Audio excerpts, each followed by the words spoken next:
दरअसल लोकसभा चुनाव का पहला चरण कल समाप्त हो गया और चुनाव में उत्साह का नामो निशान नहीं था।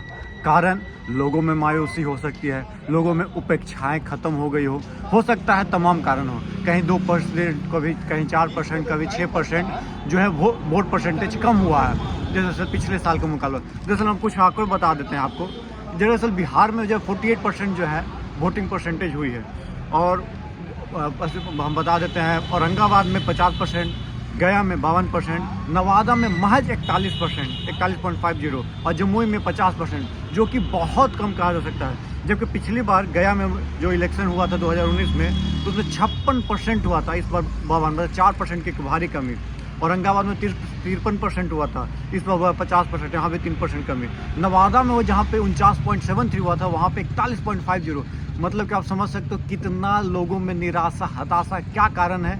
ये तो आने वाला समय हम आगे आने वाले में चर्चा करते हैं, पहले हम आपको बता देते हैं। जमुई में जो था 55% था और जमुई में इस बार हुआ है 50% और औसत जो है था 53%, औसत हुआ है इस बार 48%। जो बिहार में सबसे कम वोटिंग हुआ है। दरअसल ये सब सीटें जो हैं आपको एनडीए के खाते में हैं, चाहे विजय चौधरी क्या बोलते हैं गया की सीट हो, चाहे औरंगाबाद की सीट हो, चाहे नवादा की सीट हो, चाहे जमुई की सीट हो। और इस बार जो टक्कर आमने सामने है, औरंगाबाद में सुनील आपको क्या बोलते हैं सुनील कुमार सिंह और अभय कुशवाहा के बीच में, गया में आपको जीतन राम मांझी और किसके बीच में है, कुमार सर्वजीत के बीच में है। वहीं पे हम बात करते हैं जमुई में, तो जमुई में अर्चना रविदास और इनके जीजाजी अरुण भारती जी के बीच में है। विवेक ठाकुर और श्रवण कुशवाहा के बीच में नवादा है। और ये हुआ आपको टोटल कैंडिडेट के मैंने नाम बता दिए, जिसमें जीतन राम मांझी का हो अच्छा खासा आपको सरगाटी में पकड़ है, वजीरगंज साइड पकड़ है और बेलागंज में कांटे की टक्कर होगी। ऐसा नहीं है कि बेलागंज में मतलब कि आप जो समझ सकते हैं कि गया का सीट जो है एक तरह से सेफ जोन में हो सकता है, लेकिन ये नहीं कि मार्जिन बड़ा होगा, ये बात भी नहीं है। एक तरफा लेके नहीं जा सकते हैं। वहीं पे नवादा की बात करें, नवादा में इनके जिया जी लड़ रहे हैं तो उनका और क्या बोलते हैं उनका गढ़ रह चुका है, तो नवादा में थोड़ा सा आसान हुआ होगा, लेकिन आसान हुआ है लेकिन वोटिंग परसेंटेज कम है। तो मतलब कि जीत के आंकड़े या हार के आंकड़े जो भी होंगे वो बहुत कम होंगे, इतना मतलब मायने आप रख लीजिए। तीसरा चीज़ हम आपको बताते हैं औरंगाबाद में अगड़ा पिछड़ा का जो लड़ाई हो गया है, तो अगड़ा पिछड़ा में लड़ाई होने के कारण क्या है कि वोट जो है थोड़ा सा बांटने की कोशिश की गई है कि सिर्फ जैसे राजपूतों का गढ़ है तो राजपूत को वोट मिलेगा सुनील कुमार सिंह जी को, और कुशवाहा को रखा है इसलिए क्योंकि पिछड़ा मुस्लिम यादव है, कुशवाहा जुड़ जाएगा तो हो सकता है कि वोट का बंटवारा हो सके।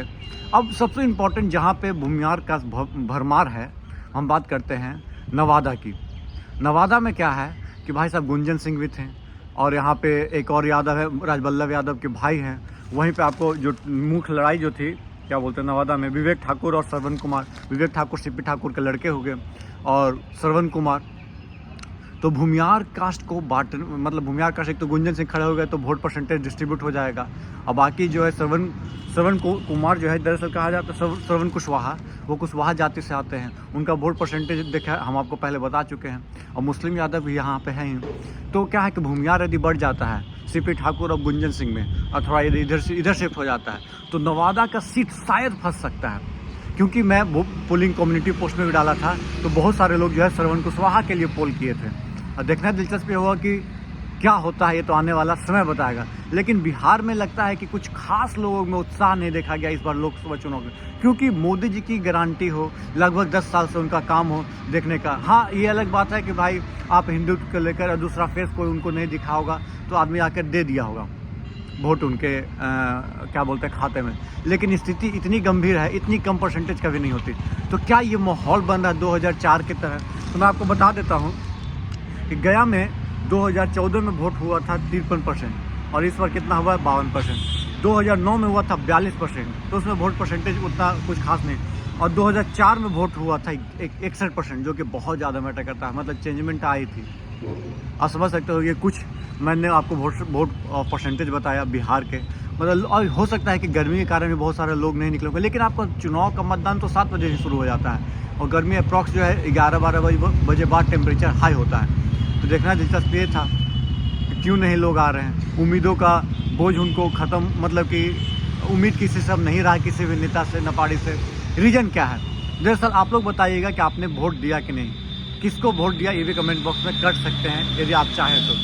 और आपको किससे ज़्यादा उम्मीद थी, किसने निराश किया। तब तक के लिए बने रहिए, इस डिटेल्ड डिस्कशन और भी करेंगे पूरे देश का हाल क्या रहा है। दरअसल पूरे देश में भी हाल बेहाल रहा है, वोटिंग परसेंटेज कम हुई है। चलिए, वीडियो पसंद आए, चैनल पर पहली बार चैनल को लाइक शेयर सब्सक्राइब जरूर कर ले। धन्यवाद। जय हिंद, जय भारत दोस्तों।